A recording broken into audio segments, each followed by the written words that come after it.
How new? Uh, just new, I guess. Just new? Yep. Okay. Are you familiar with Srimad Bhagavatam? Yep. You okay? That's a good start.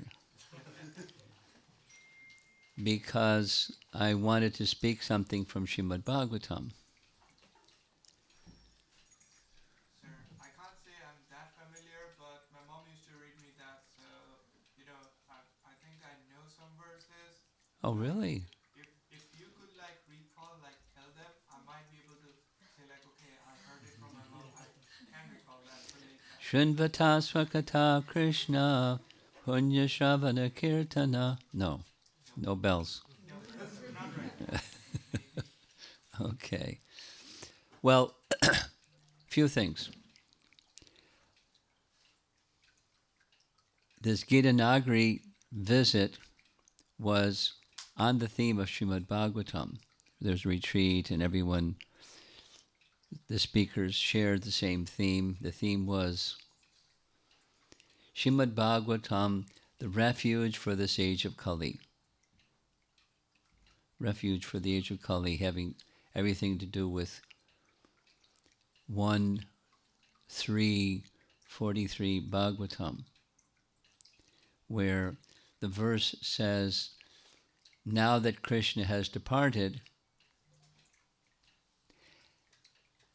the brilliant as the sun Srimad Bhagavatam, Krishna is like the sun has set,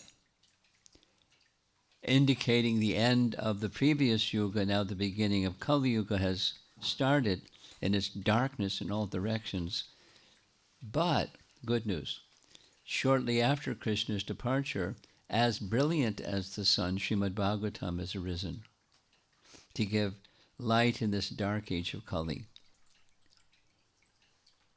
So everyone spoke on the theme of Srimad Bhagavatam as the refuge of this age of Kali.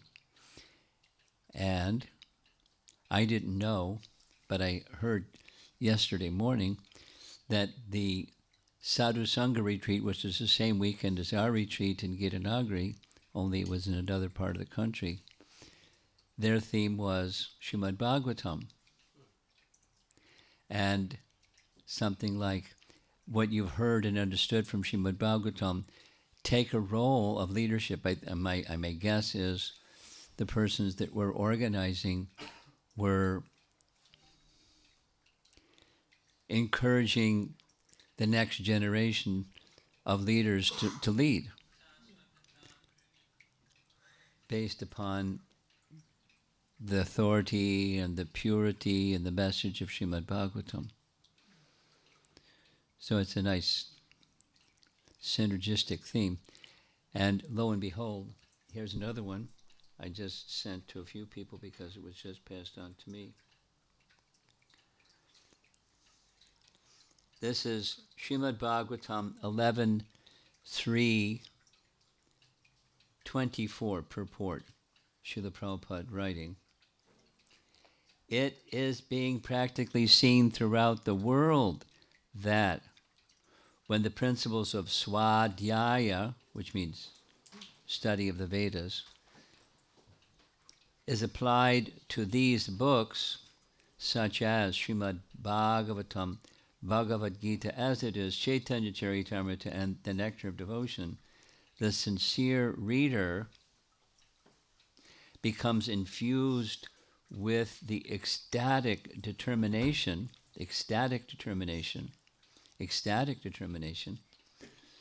to serve the Supreme Personality of Godhead. Should I read it again? I'll read it again. If you want ecstatic determination, now you know what to do. I mean, you probably know what to do anyways, but just then it's doing it.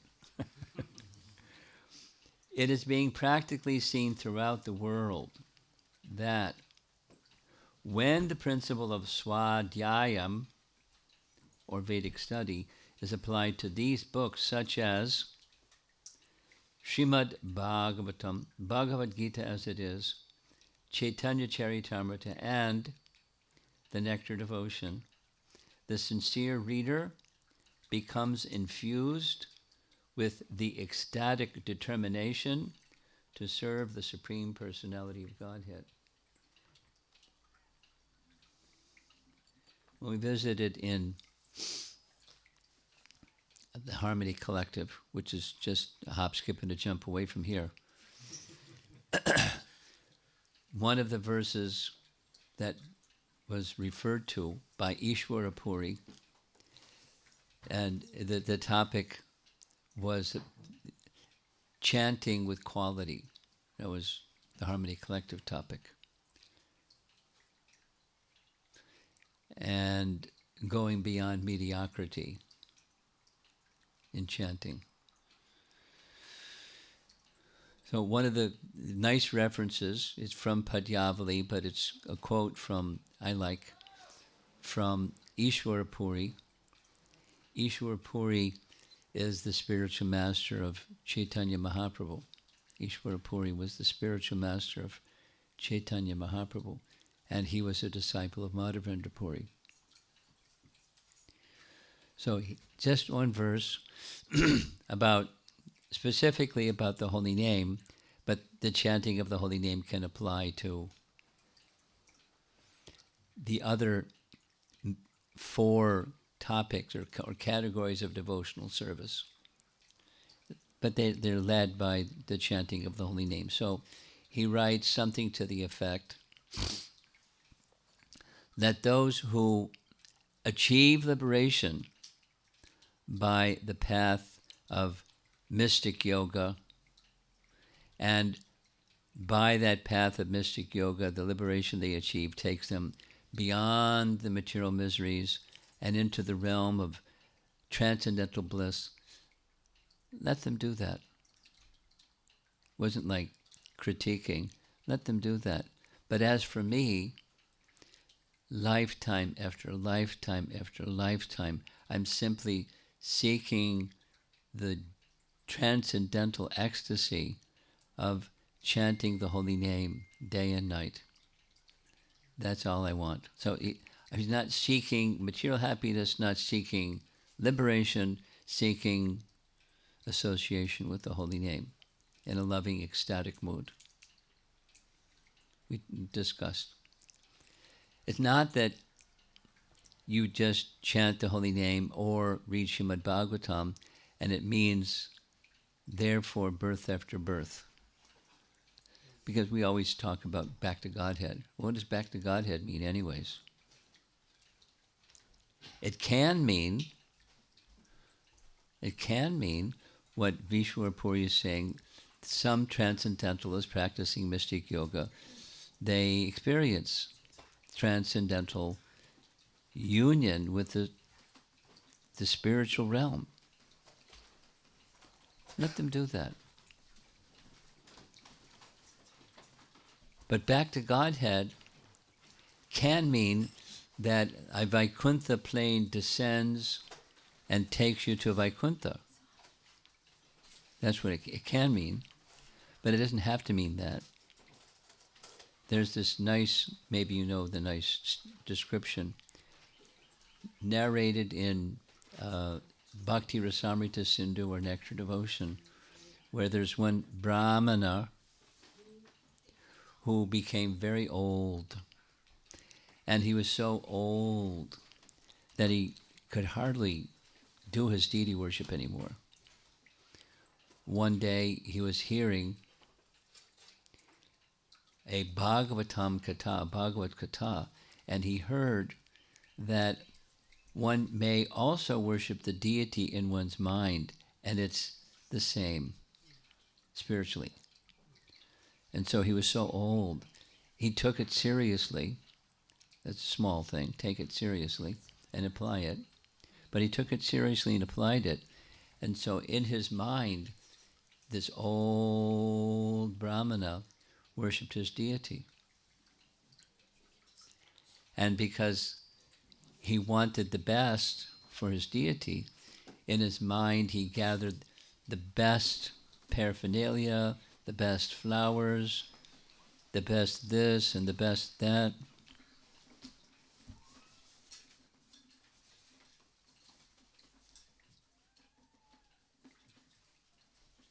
You took the last space, Mataji.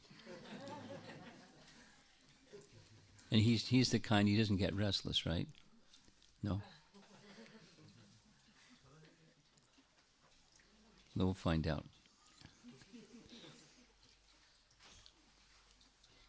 Krishna, Krishna. You look like you've fallen asleep already.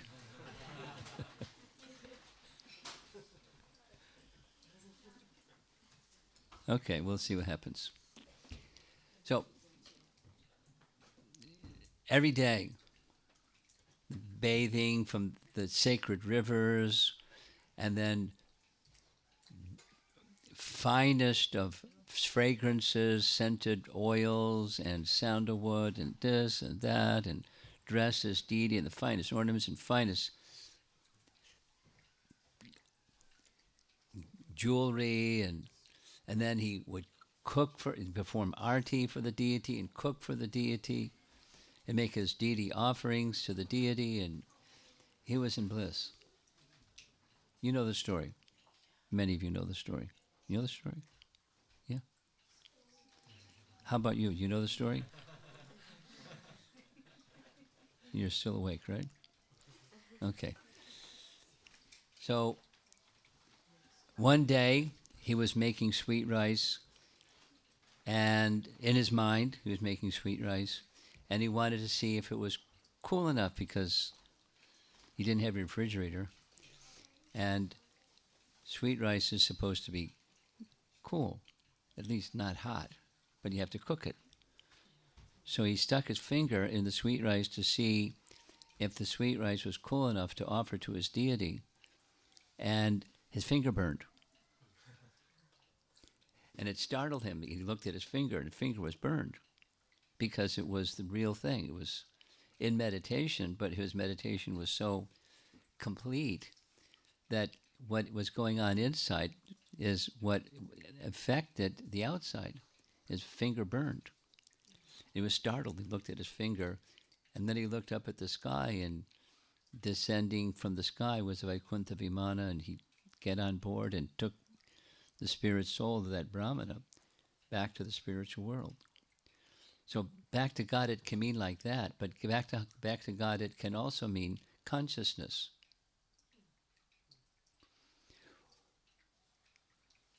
If one attains the state of pure Krishna consciousness, that's back to Godhead. And wherever that person is, just like Ishvara Puri, wherever that person is, birth time after birth, or same as we also read this nice verse from Raghunath Das Goswami in Manashiksha. It's a nice verse. I like verse number 3. Birth after birth, simply engaged in the service of the divine couple Radha Krishna. By the mercy of the elevated souls, he lists the names of the elevated souls. That's my aspiration. Inviting us to similarly be blessed with that aspiration. That's back to Godhead. And the destination is already achieved. It's not like at the end of life it's back to Godhead. The destination is achieved. And what happens with the body is the other story. But it's back to Godhead already. So it's either.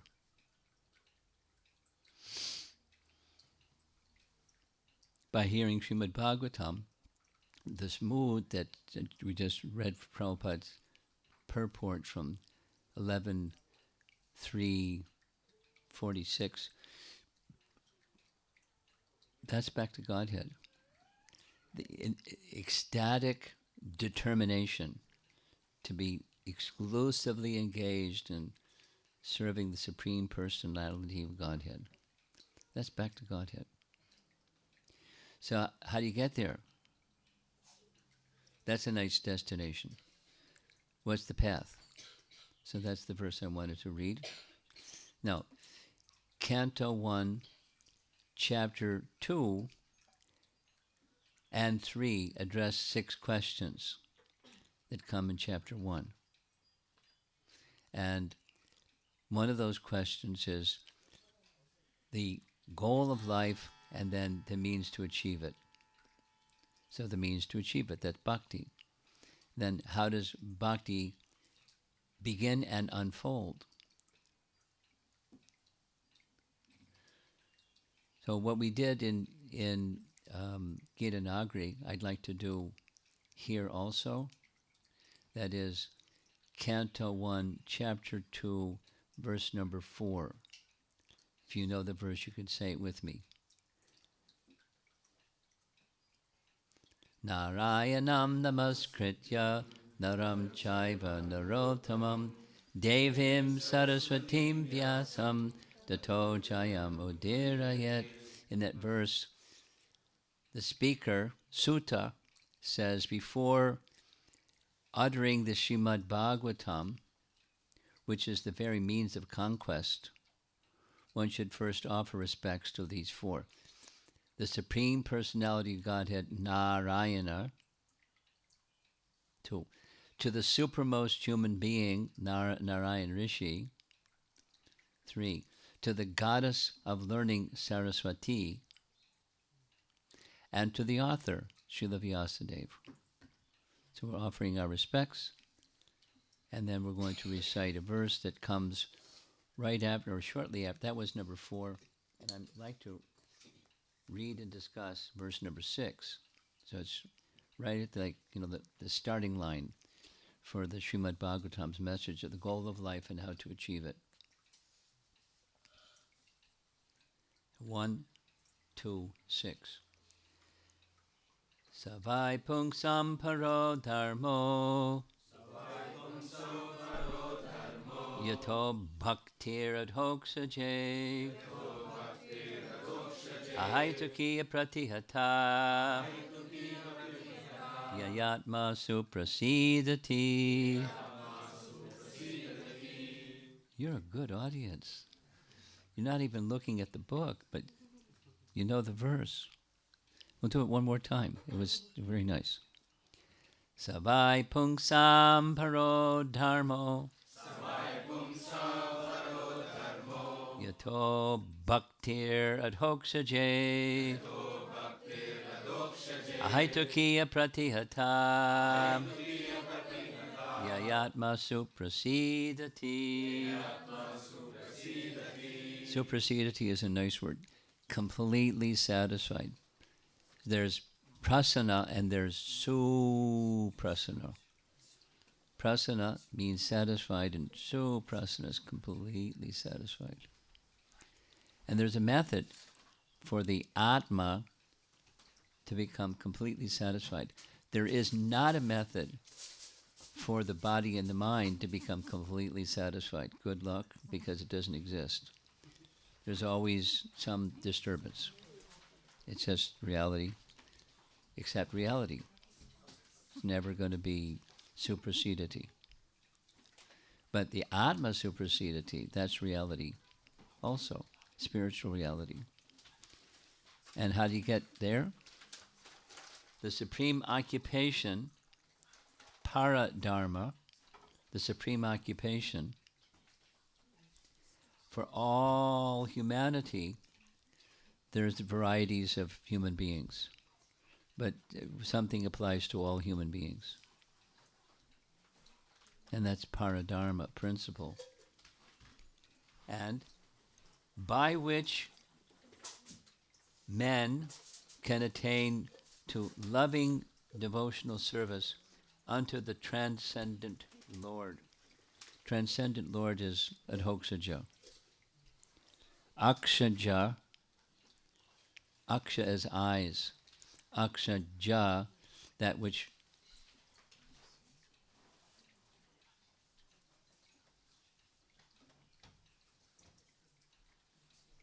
a traffic cop.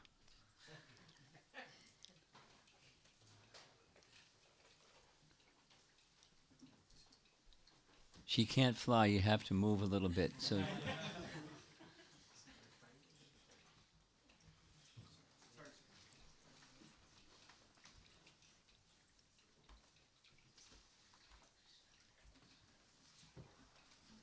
welcome.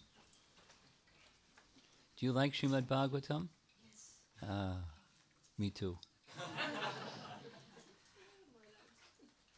We're reading 1, 2, 6.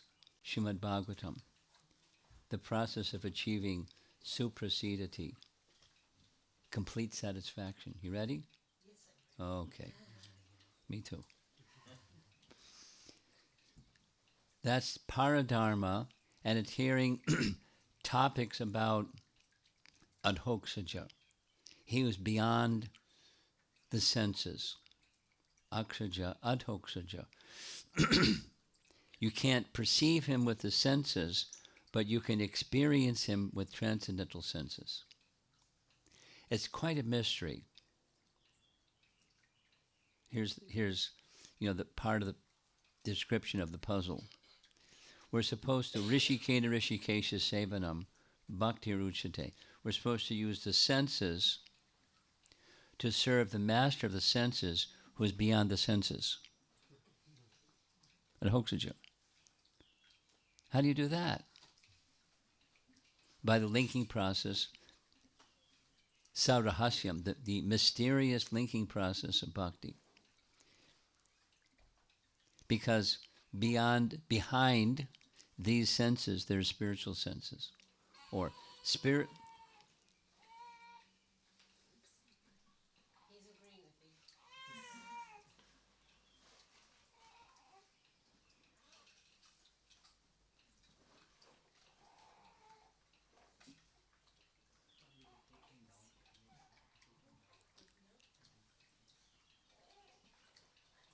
Nice try.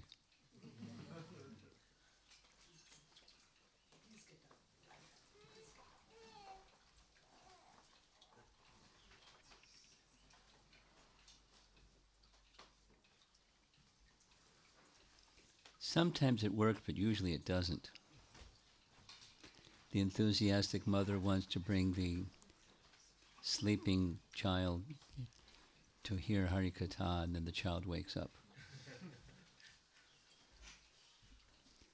The last two times it happens, the child sounded like a bird.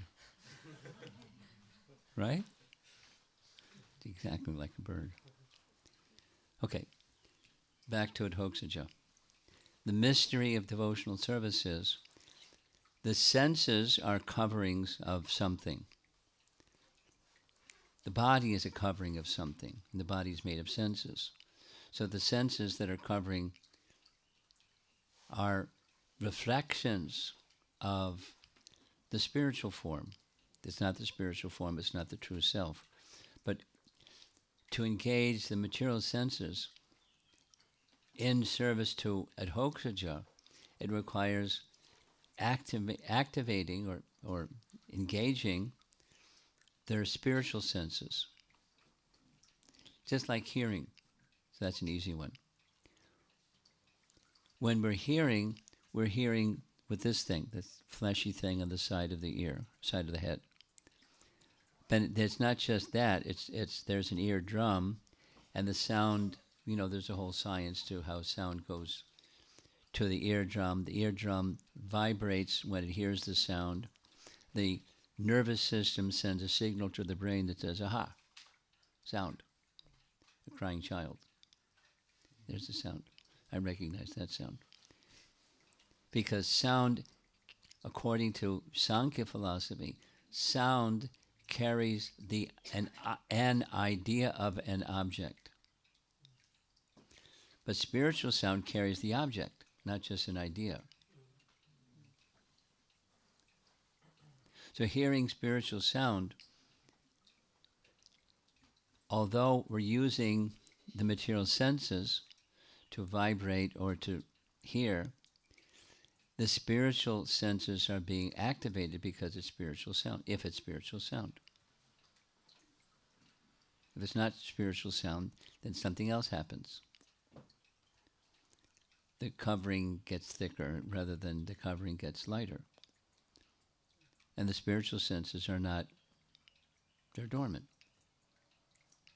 They're there, but they're not activated. So, hearing about Adhoksaja, back to the verse, hearing about Adhoksaja is paradharma. And ahaituki apratiyata. Hetu means cause and Ahetu means without cause. Ahetuki. Causelessly. Apratiyata. Apratiyata. It's a nice word. Apratiyata means unbroken. So the process of devotional service is meant to be ongoing, not intermittent. I mean, it can be intermittent. You do and then you don't do, and you check in and you check out. That's not the standard of devotional service. It's a little bit what we've been discussing and plan to discuss further. The process of unsteady and steady bhakti, anishtata and nishtha. The stage of steady requires steady practice, steady engagement, not just the sound, but being attentive to the sound. You know, there's some obstacles to being attentive to the sound, and that's being distracted. The mouth is going, the ear is, the signal is going to the nervous system through the eardrum, but the mind is checked out, or somewhere else at least, distracted. It's the mind, sixth sense. And so effective chanting is apratiyata, whereas continuous, unbroken. And that takes practice. But what else do? We practice something. So we practice, if the practice is paradharma, practice hearing topics about adhoksaja with some seriousness so that it's apratiyata, unbroken, then causelessly suprasidati, happiness within awakens, or that which we've forgotten becomes remembered. Nice little Prabhupada story. I've told this 500 times. I wasn't there, but Satsvarup Maharaj was there, and when Satsvarup Maharaj shared, the first time the devotees went on public Harinam was preceded by Harinam at 26 2nd Avenue. And 26 2nd Avenue Kirtan was 3 nights of the week. Prabhupada chanted for some time, an hour to 2 hours. And after some time, the devotees felt ecstatic. They started dancing, etc., etc., etc. And it went on for some time. And then the story that I heard from Satsvarup Maharaj is Brahmananda one day, who was in charge of the activities at 26 2nd Avenue, personally went to Prabhupada and asked, is it okay, this is so nice, can we go into the public with chanting like this? Prabhupada's reply, I was just waiting for you to ask. He didn't push, he was just spontaneous. He said, but you should get a permit because I don't want to have a problem with the police. So they got a permit for Tompkins Square Park, and maybe you've seen the videos. They didn't have Mridanga cartels. They had what you have in America. So they had a big bass drum, boom, boom, boom, boom, boom, and then they didn't have cartels, they had cymbals. Boom, boom, boom. So walking along the street to get from 26 2nd Avenue to Tompkins Square Park. And they sat down at Tompkins Square Park and the first time chanted for 3 hours underneath an elm tree. Maybe you've seen the photograph from each village other. And at the end, the narration that I heard from Satsvarup Maharaj was, there was a big crowd of people, like, what planet is this guy from? And what does he speak Martian, or what's he gonna say? And he stood up, hands folded in front of him, so the drum roll, and like, if you're a world acharya, close your eyes and imagine you're becoming a world acharya. And the first time you have a public speak, what are you going to say?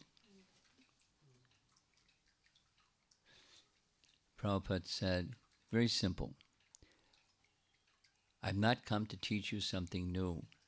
I've come to remind you of that which you have forgotten. Cool. A little bit.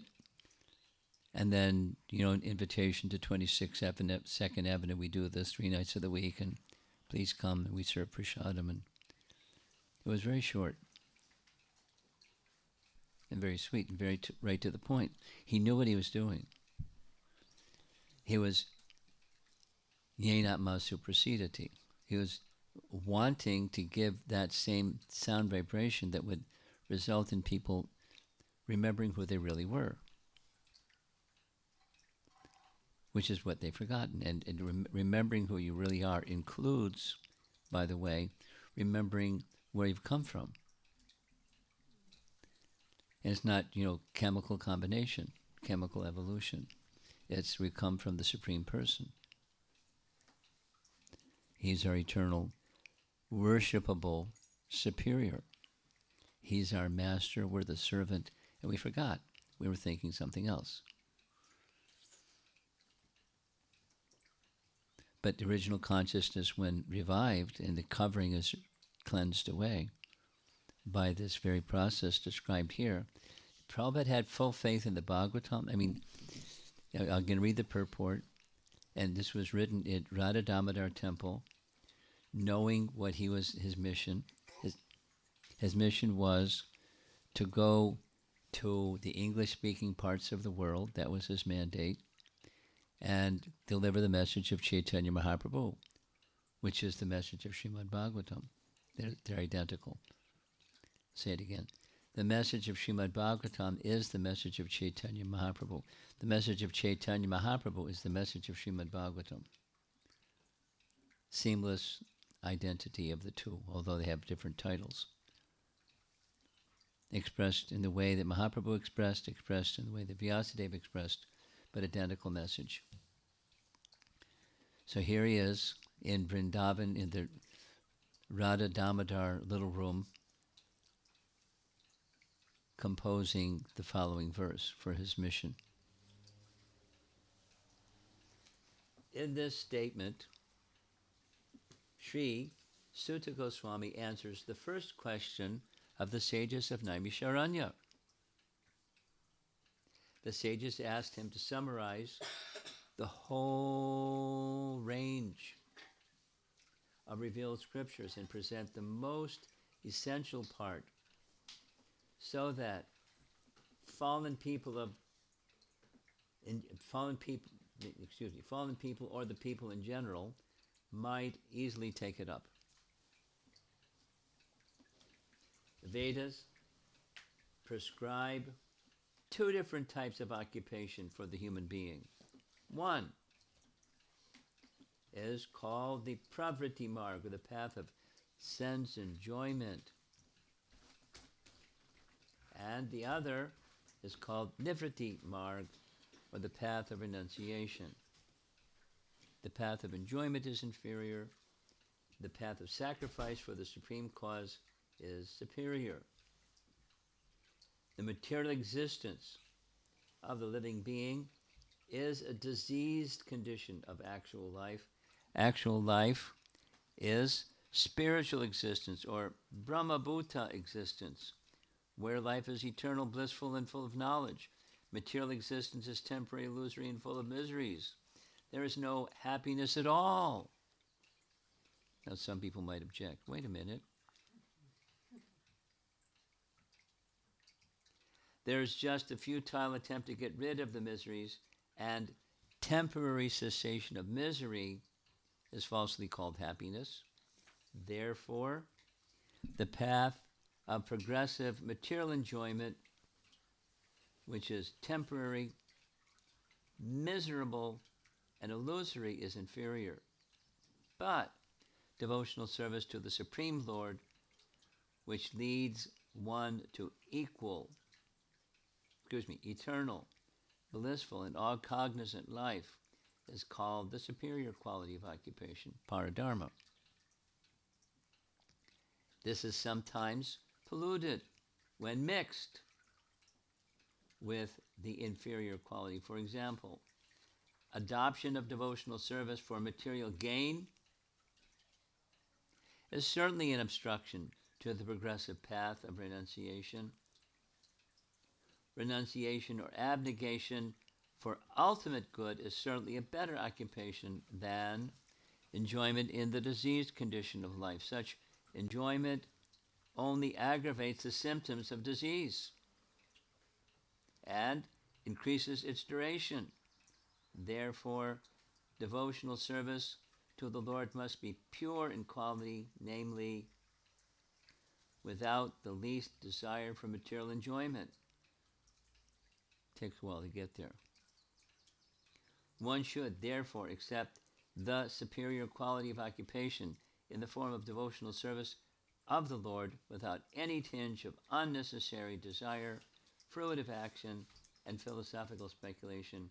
This alone can lead one to perpetual solace in his service. That's supersedity. There's another paragraph which I'm not going to read. I'll let you read it at your leisure.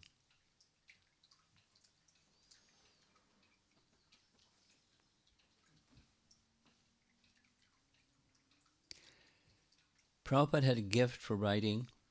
A gift means something that was given to him. He was good at it, but when you're good at something, where'd you get it from? Yeah, from Krishna, from one who gives opulences. And he didn't receive the opulence and become the enjoyer of the opulence. He received the opulence gratefully and used that opulence in glorification of the source of the opulence. And expertly.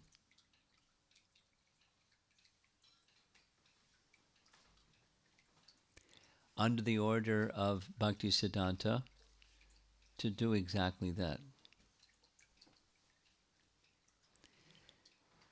Now, looking around the room, I see a few people that have their origin in India. Maybe you were born in America, but many from Indian origin, which is nice. That's a fortune. It's a benediction. Now, for all of you folks, I'm an exception. I wasn't born in India, but according to Chaitanya Mahaprabhu, those born in India have a duty.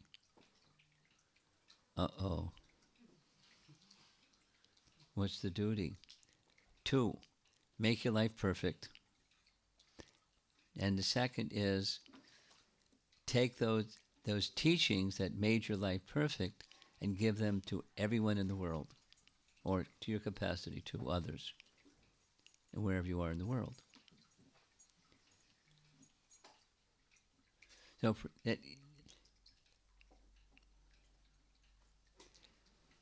what Bhaktisiddhanta gave as the instruction to Prabhupada was directly from Prabhupada's spiritual master. But where did Bhaktisiddhanta get the idea? From Chaitanya Mahaprabhu. Pritivite Achayadi Nagaradigram. Nagaradigram. In every town and village in the world. So, Bhaktisiddhanta's father was Bhaktivinoda Thakur. And Bhaktivinoda Thakur understood it and engaged, as you know. I'll remind you. Our newer person may not know this one yet. The year that Srila Prabhupada was born was 1896. Something else happened in 1896. Bhakti Vinod Thakur wrote a booklet, small book, called Sri Chaitanya Mahaprabhu. Sri Krishna Chaitanya. Sri Chaitanya Mahaprabhu, his life and precepts. So it has 2 parts, his life and his precepts. And the life part is a mini summary of what we find in Chaitanya Charitamrita. Mini summary. And the precepts part was Bhaktivinoda Thakur's distilling of the teachings of Lord Chaitanya into 10 essential teachings. Those 10 essential teachings he called Dasa Mula. How you doing? Everything's okay. Okay, good. You know what Mula means? Would you like to learn? Okay.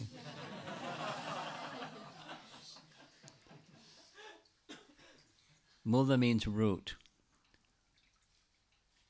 Like carrots, it's a kind of a root. You know how carrots grow, right?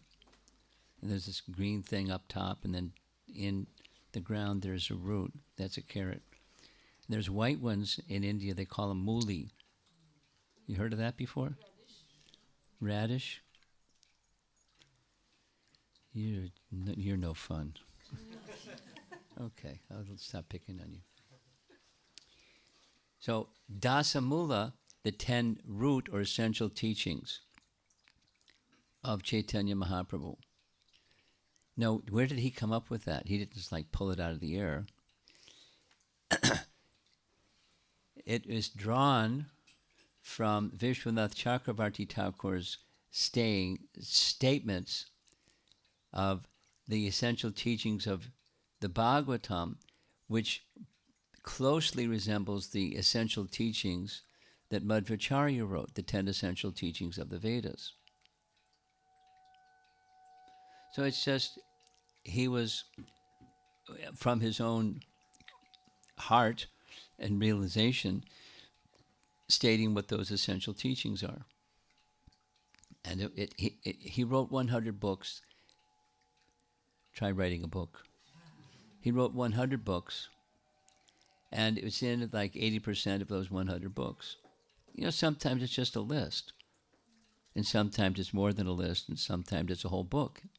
He wrote a whole book just on the 10 essential teachings, Dasamula Tattva. So, the teachings of Lord Chaitanya and the life of Lord Chaitanya to the English-speaking parts of the world. From his own pocket,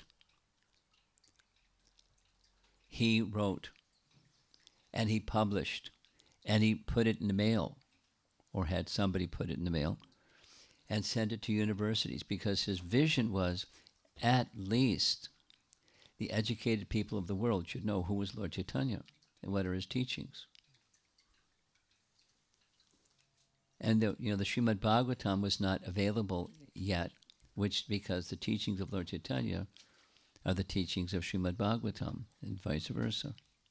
But it wasn't available. Plus, who's going to read it? And plus, he didn't have the resources to print it, so he just printed this little book. And that's been reprinted and reprinted and reprinted and reprinted. There's modern versions of it. In my library, I have a copy of one of the the old, from, offset printing. The offset printing means the letters are never on a straight line. It's just, how they did their typesetting.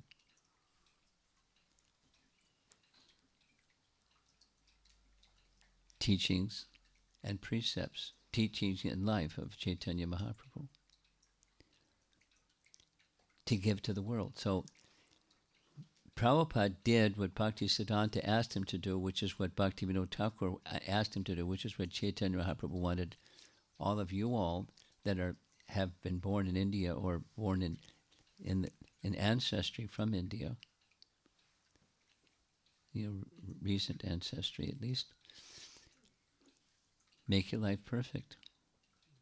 Small thing. And then give that which you have received to make your life perfect to others. That's the Sankirtan movement of Chaitanya Mahaprabhu. So you got a mandate. Get to work. Roll up your sleeves. It's summertime. It's a good time for rolling up your sleeves. They're doing all the road construction all over the place, so you can do your spiritual construction all over the place. Shravanam Kirtanam Vishnu Smaranam, the process of bhakti.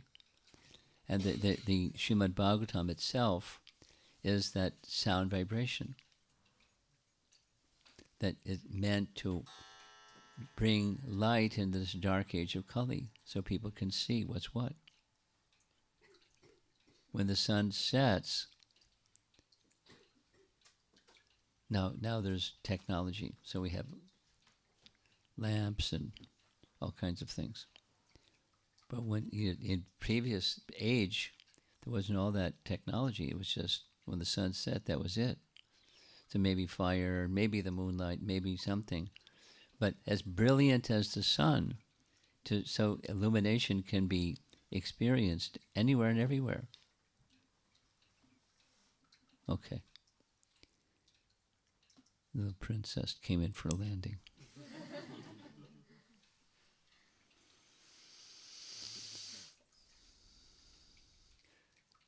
So from here, the schedule says I'm going to be going to Grand Rapids, and we're going to take the next verse. So if you tag along in Grand Rapids, that's what the next verse is. I mean, that's what the topic is going to be. And if not, that's okay. You have Srimad Bhagavatam, and if you don't have Srimad Bhagavatam, get it. And everybody has a little handheld device, and you can read it just on your handheld device. Next verse. So it's the very beginning. Again, the topic, the question, all the Vedas. O Sutta, what's the essence of all the Vedas? Of course, the essence of all the Vedas is to know Krishna. Vedayasya Sayarvayaraham Eva Vedyo. The essence of the Vedas is to know Krishna. And how to know Krishna?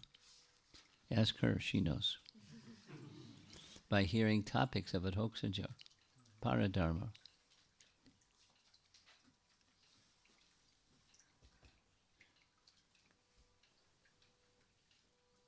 Your camera's getting a jiggle. The little girl is messing around with your camera. But she's okay now. So let's see if there's some discussion. The essence of the Vedas. How to apply it in your life.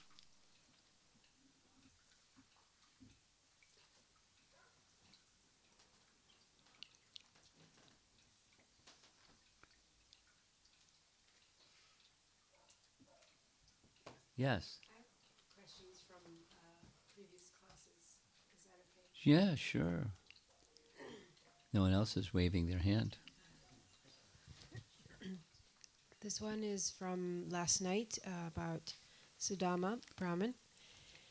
And I couldn't understand the culture etiquette when we heard that Rukmini, it was unsuitable for Rukmini to worship Sudama because there was some discoloration on his body. I just didn't understand that. Well, his body looked like, out of sorts. I mean, specifically, the commentary says because it was cold. But, how cold is it in India? It's generally hot, not cold. But that's what the commentary says.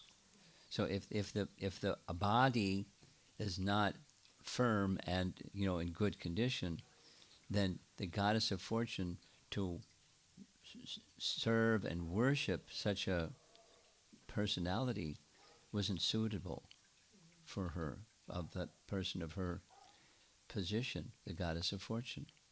It's not like too important.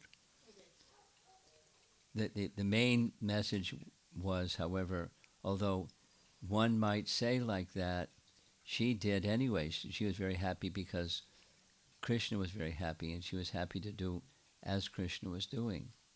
She wasn't look at this ragtag fellow who with a discolored body and yuck.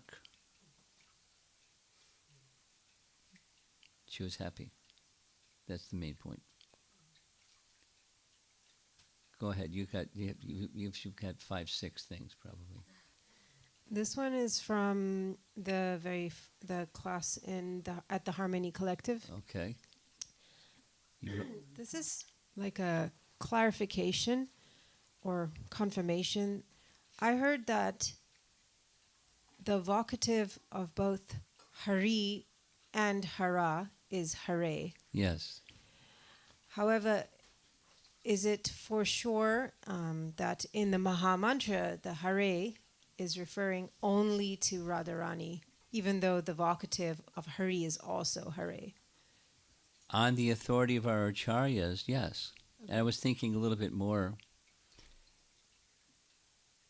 And what the next time I present the very same message, if you remember, this is not in response to your question, but it's another topic. On the topic of the Rama, Gopal Guru writes that the Rama refers to Radha Ramana Radha. So the one who gives pleasure to Radha, that's Rama.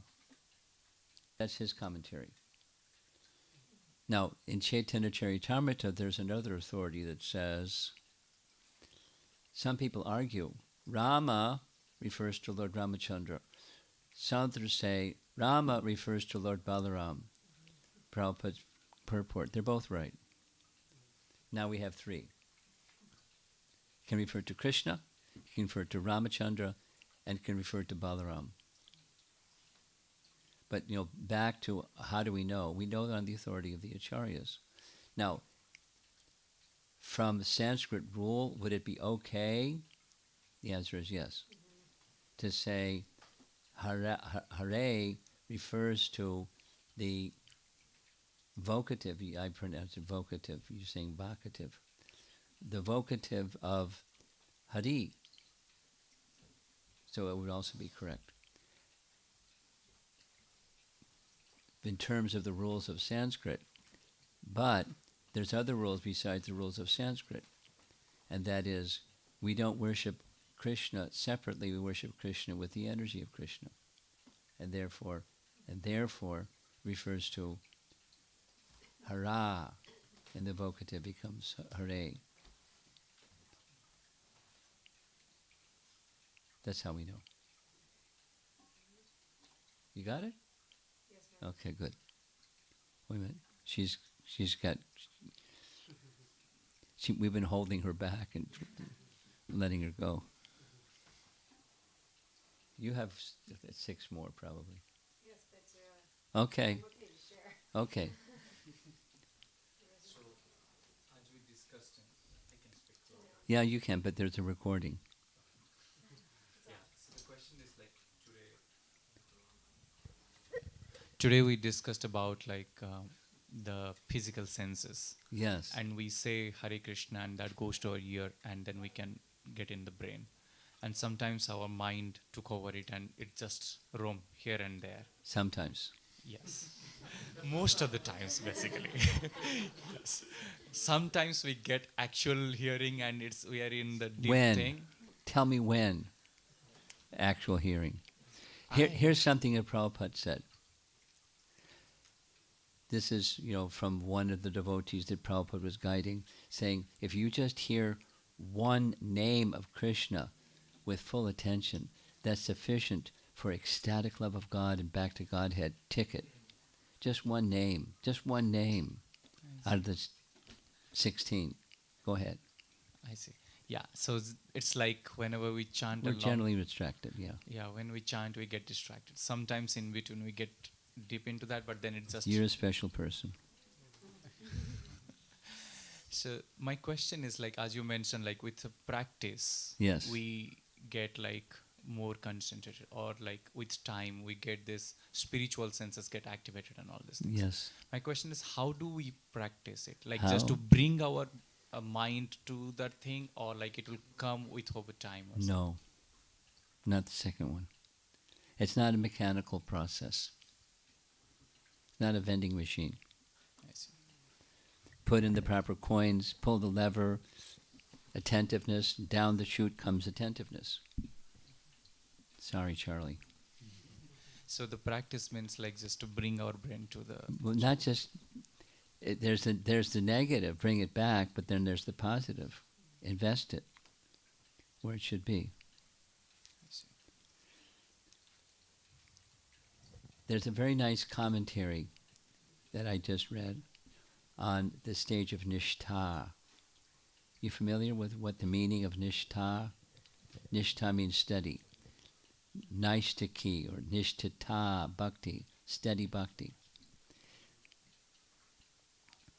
The comparison is being made to a magnifying glass. Supposing you have a magnifying glass and you expose it to the sunlight, but you don't hold your hand steady. It's not going to burn. But if you hold your hand steady and you hold it in the right position, then the light of the sun can become like a small spot and it can burn. It will burn. It will burn paper, it'll burn a leaf, it'll burn your hand, it'll burn whatever that light goes to. But it has to be steady. And that's nishtha. So not wavering, that unsteady. Sometimes, sometimes not, sometimes not, sometimes, most of the time not. So very, attentive. That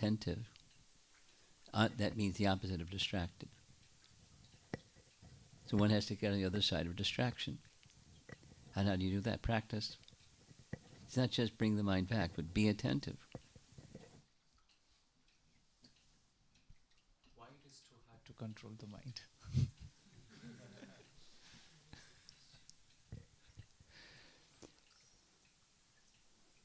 You answer this question. How many lifetimes have we been engaged in illusory activity? How many? We don't many, maybe Too many. Too many. That's why. Because the very reason that we came into the material world is, second, is keeping us here. This I want to enjoy tendency. How thick is it? It can be thin, but for most conditioned souls, it's not thin. It's really thick. Burijan's word, maybe 3 miles thick. And chanting is the way how we can make it thin. The spiritual sound is the way. Aparusheya Shabda Praman. Just hearing Srimad Bhagavatam, but something that enhances your hearing Srimad Bhagavatam attentively is attentive chanting. Therefore, they go together, but it's the principle is, yes, hearing spiritual sound is the means for removing. And of the spiritual sounds, the name especially gets 5 gold stars. Thank you. Hare Krishna, Prabhuji. My question was about when you mentioned spiritual senses. So, is that when we utilize our senses for spiritual activity, or is that something different? It's a little bit more than that. It's that and a little bit more. What you said is a subset of something that's a little bit more. And the little bit more has to do with attentiveness. I'll quote Bhakti Siddhanta. I like Bhakti Siddhanta. And Bhakti Siddhanta writes that attentive hearing of the holy name is not the material sound, because with material capacity we can hear a sound. And one must hear the sound of the holy name with the spiritual ear. What does that mean? He gives the example, like a small child may have their ear pierced. So they have a little ring in their ear or something like that. It's just a ritual. So as the ear, could you lean either this way or that way so we can have thanks. So similarly, the ear may be pierced to the point of the spiritual sense of hearing can be activated. Now, it's not that when spiritual sound, we'll just go back, it's when one is hearing the Hare Krishna mantra, It's not that the spiritual ear is asleep, but it's covered. Less than fully awake. In between deep sleep, it's consciousness. There's stages of consciousness, correct? There's a very nice passage in Bhagavad Gita, chapter 13, text number, I forget which one it is, number 5, I think it is. Brahma Pucham Pratishta. There are 5 states of consciousness from Taittiriya Upanishad. So there are different ways of analyzing stages of consciousness, but one is very covered, the other is less covered, and the other is fully awake. So the spiritual ear is when one is fully awake. So one can hear the Mahamantra, or one can hear Bhagavad Gita, one can hear Srimad Bhagavatam in any one of those states of consciousness. But the state of consciousness where one is with full attention, the spiritual ear is hearing the sound, then fully awakened state of consciousness is your experience, or that hearer's experience. Otherwise, consciousness is somewhere in between. Deep sleep is like under anesthesia, or when the living entity is in the body of Mahavishnu during cosmic annihilation. Same, susupti. And then when one comes out of the anesthesia, or when the living entity takes birth and gets a material body, that's not the deep sleep state, that's the next stage, the awake state. And then there's the fully awake. And that's the stage that Bhaktisiddhanta is speaking about, or hear with the spiritual ear. And that's a stage of consciousness that's the topmost stage of consciousness, where the consciousness of the jiva, you, or me, or any one of us, becomes unobstructedly connected with the Supreme. According to Taittiriya Upanishad, it's also taught in Vedanta Sutra. I was just studying this, that's why I know something about it. Probably tomorrow I'll forget it. But Anandamaya, that's specifically in Vedanta Sutra. Anandamaya means the person, Supreme Person.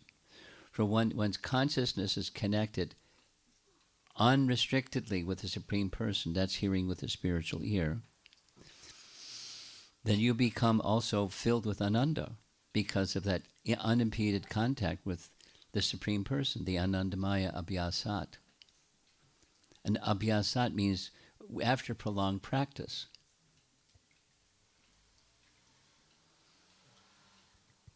The living entity can become filled with Ananda by prolonged practice of contact with Anandamaya, the Supreme Person.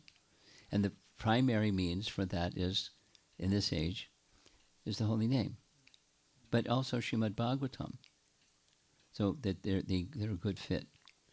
The holy name and Srimad Bhagavatam. Does that answer your question? Yes, Prabhu. Thank you so much. Okay. No, but he's going to wait. Go ahead. I want you to go ahead. I want you to speak. I want you to speak. Oh. I was thinking,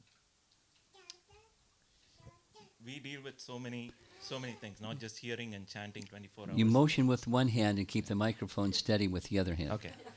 We do a lot of activities, not just 24 hours hearing and chanting. That may be a lifestyle someone may have. But for most people here, A little bit of everything. yes. Variegatedness. So it's good to talk about theory. I mean, what is in the books, what is theory, but we want practical Yes, we do. experience, and we want to Yes. if someone is doing research in the lab, some of the students here, then they They're not chanting. They're Yes. doing the research in the No lab. matter how much you think, like when I'm doing a meeting with 10 other people, I cannot say Krishna. I got Krishna. you. I got you. So how can you? But we want Krishna. We want Krishna to be with us in every activity. Yeah. But if we are not with him in I Goloka got or you. with I the got it. I devotees, got it. we want him with us. Yeah, because it's How- called sadhana. It's not perfection yet, but it's the sadhana to get to the stage of perfection.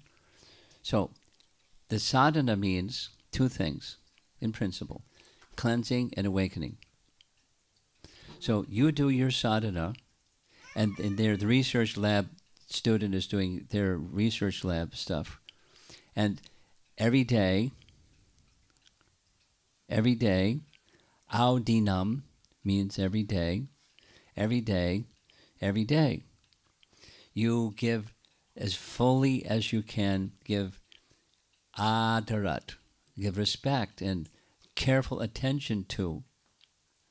And that the two things will happen while you're doing the other stuff, the other parts of the day. That consciousness, the coverings will gradually be reduced. It works.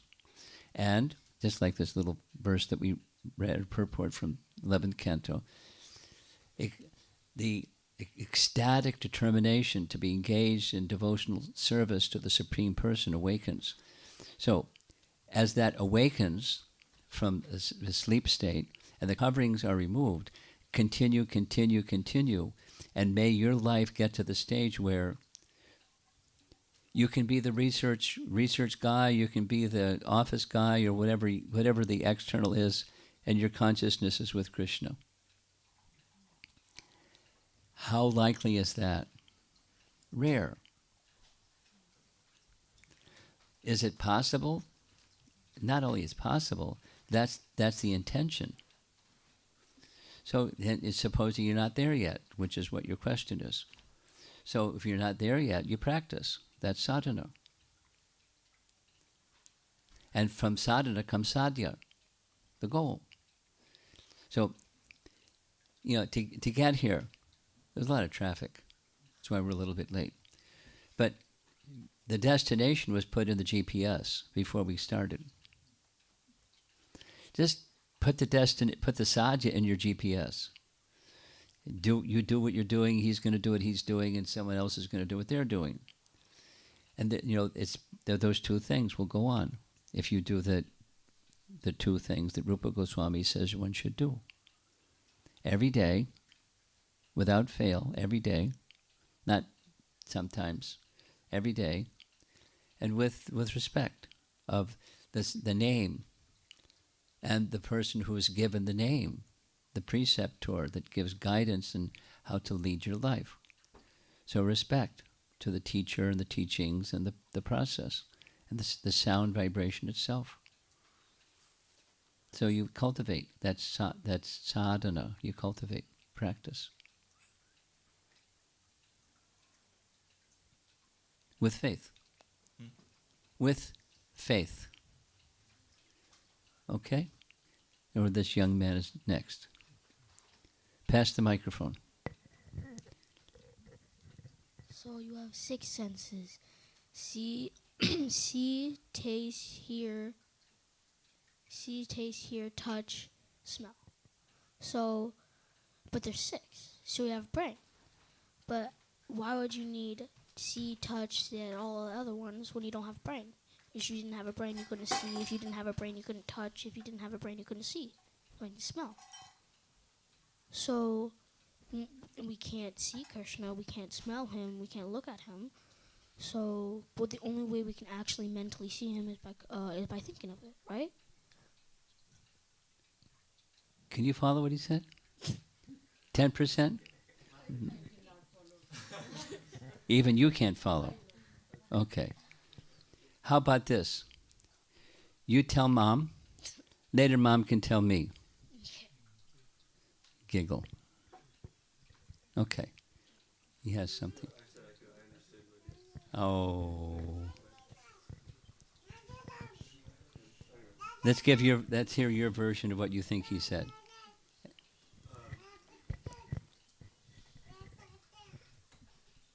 he was saying that we have. Keep it simple.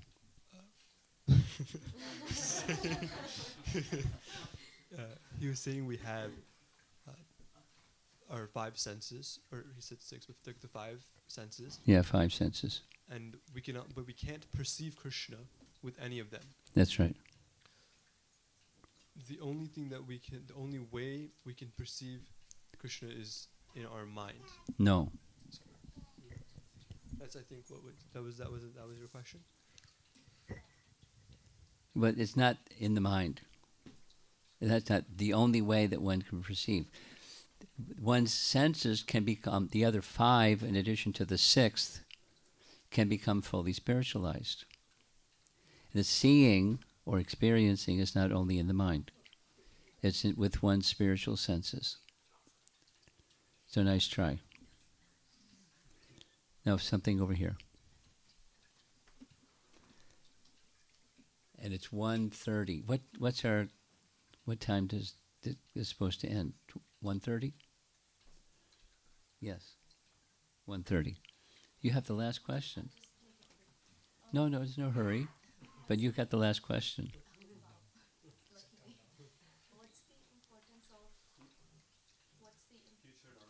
Sure, sorry. What's the importance of discipline or doing a certain thing at a certain time, like doing chanting, or if I do deity worship at a certain time? Is that more important, or what's more important is it the feeling that I do it with? What was the last part which said real fast? The last part was, or is more important to do? Like the timely service I got the first part. What's the second option? or the feeling that you The do feeling. it with? If I don't feel the same way in the morning at that time, is it fine to do it? Is it better to do it later?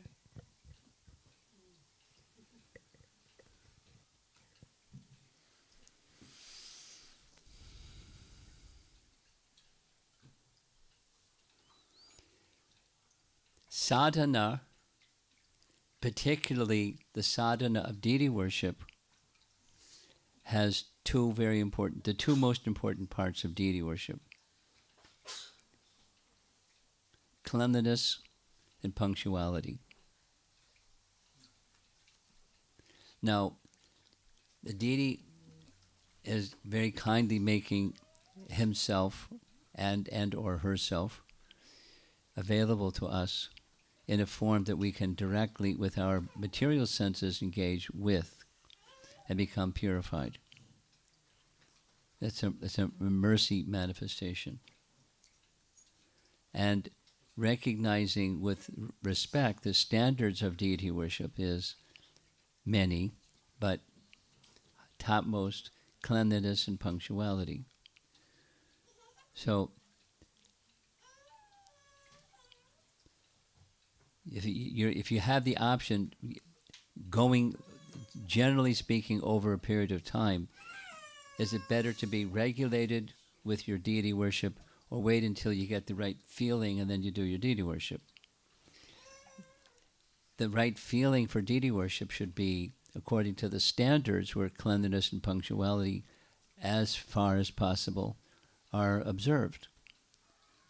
And that's part of what's going to regulate your mind and senses so that you become qualified to offer loving service in a better state of consciousness by observing the regulations. Now, is it possible the other way? It's possible the other way, for sure. But your question is, which is better? The regulation is better. And not something artificial, something that's reasonable with your lifestyle. Does the same go for chanting as well? Huh? Does the same go for chanting as well? Well, chanting. Should they Yeah. go certain I time? understand your question. It ideal, and then reality doesn't always match ideal, but ideal is early. Now, how early is early? For different people, early is different time frame, but the principle is rise early, make the outside clean, and then make the inside clean. and the inside cleaning is especially beneficial through chanting.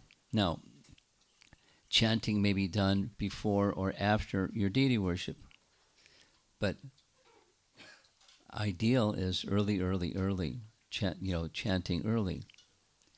And maximum opportunity for any spiritual activity, whether it's deity worship or chanting or reading or anything, is the Brahma Muhurta hour. But generally speaking, the early morning hour is best for any spiritual activity because the mode of passion hasn't kicked in yet.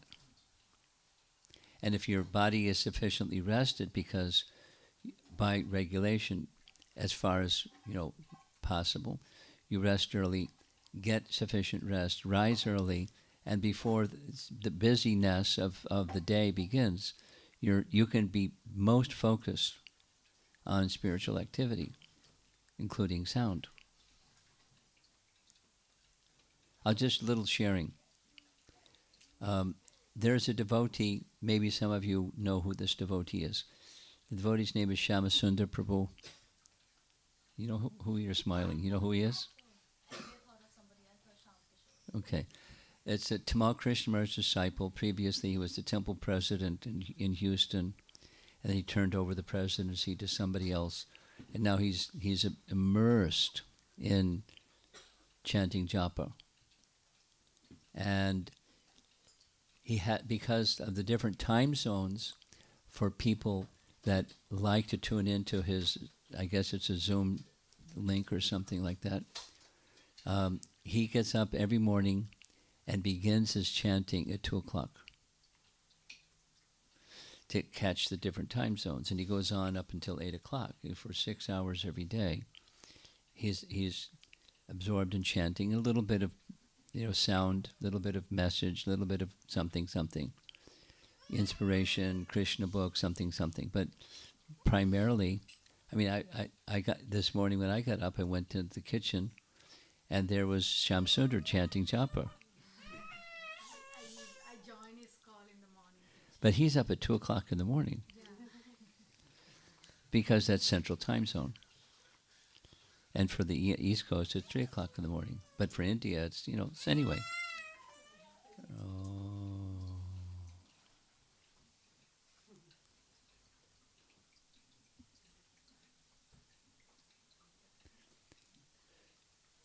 Ideal is early morning, with your body sufficiently rested that you're not drowsy. But so rest early, rise early, chant early, and read early, and do spiritual activity with fresh before your day begins, and then you go off and go to your meetings and go to the lab and do your research. But so that's best. Early morning. Okay, that was our last question. Mine is not a question. You're not ahead. Okay, go ahead. Maharaj, I'm so grateful that you are here today in my house. Really? Really, Prabhuji. I have so much joy. Prabhuji, my one sincere and humble request. What's that? Could you kindly visit us more often? Oh. So that you can lead us how we can go back to Godhead. Well, my answer to a question like this is my elasticity is limited.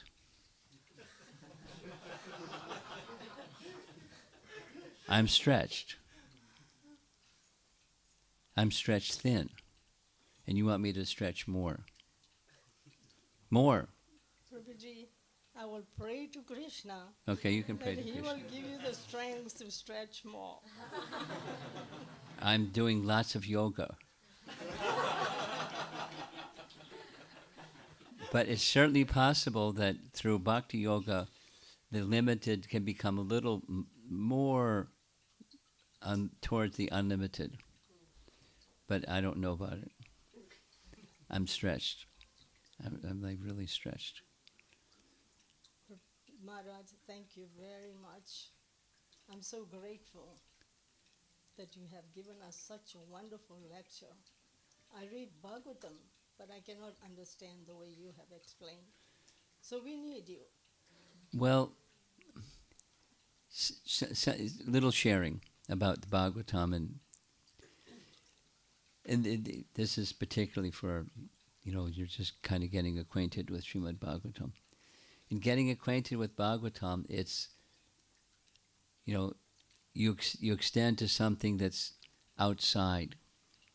You try to make that connection with the Amala Purana, the spotless Purana, and become purified by contact with the spotless Purana, or Pramana. So you do that, you do that, you do that, and do that, and do that, and do that, and do that regularly, as we've been saying, Audinam, every day, Srimad Bhagavatam and the holy name, and something happens. Something that happens is it's no longer just something that's out there, but it's something that you're carrying inside.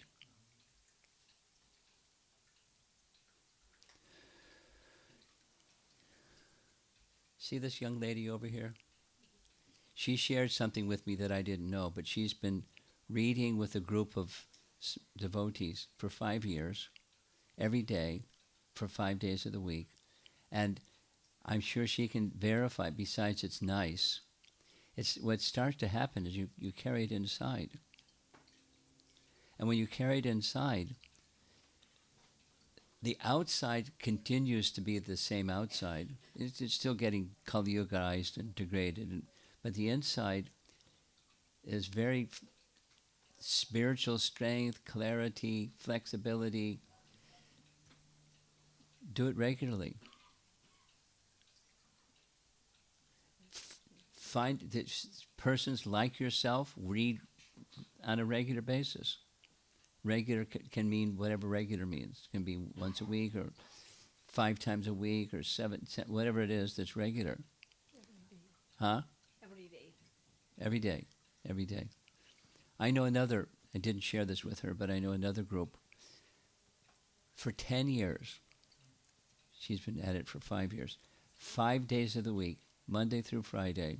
Busy people, not older generation people, busy people working with kids and job and housekeeping and stuff.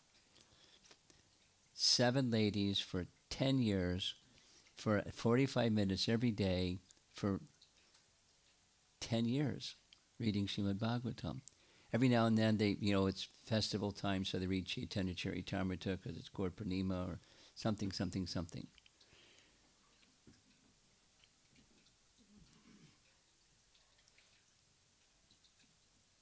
Find a group, or I can connect you with that group of 7, 8 ladies that read 5 days of the week for 10 years, and then then next year is 11, and then it's just, and they have children, they have jobs, they have houses, they got husbands, they have keep the house clean, they have guests, they have it's busy, but 45 minutes every day, every day. Every day. Pure devotion. It brings the Bhagavatam inside, and then you have clarity. Even when it's cloudy and stormy and turbulent and crazy, it happens. And sometimes it's a little more peaceful, and sometimes it's a little more turbulent. But it's always with you. What do you think? There may be some local people, I don't know. Find out, and if there isn't, you let somebody know, that Rasamrita know, and I'll give to Rasamrita the contact information for these 10 ladies, or 7, 8 ladies, for 10 years they've been reading for 45 minutes every day, 5 days of the week. Find such a Sangha. Better than the Swami coming to visit when he can. Once again, thank you, Maharaj. Okay. Purifying my home. Okay. The Bhagavatam is the purifying agent. I just carrying some of it. Srila Prabhupada ki jai.